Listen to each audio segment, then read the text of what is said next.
ایک خوبصورت واقعہ۔ ایک غلام تھا۔ ایک دن وہ کام پر نہ گیا تو اس کے مالک نے سوچا کہ مجھے اس کی تنخواہ میں کچھ اضافہ کر دینا چاہیے تاکہ وہ دلچسپی سے کام کرے اور آئندہ غائب نہ ہو۔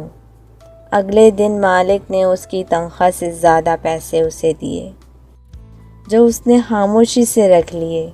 لیکن کچھ دنوں بعد وہ دوبارہ غیر حاضر ہوا تو اس کے مالک نے غصے میں آ کر اس کی تنخواہ میں سے کیا گیا اضافہ ختم کر دیا اور اس کو پہلے والی تنخواہ دی۔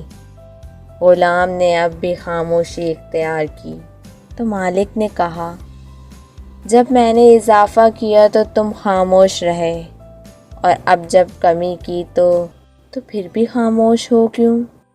تب غلام نے جواب دیا، جب میں پہلے دن غیر حاضر ہوا تو اس کی وجہ بچے کی پیدائش تھی، اور آپ کی طرف سے تنخواہ میں اضافے کو میں نے وہ رزق خیال کیا جو وہ اپنے ساتھ لے کر آیا، اور جب میں دوسری مرتبہ غیر حاضر تھا تو اس کی وجہ میری ماں کی وفات تھی، اور آپ کی طرف سے کی گئی تنخواہ میں کمی کو میں نے وہ رزق خیال کیا جو وہ اپنے ساتھ واپس لے گئی۔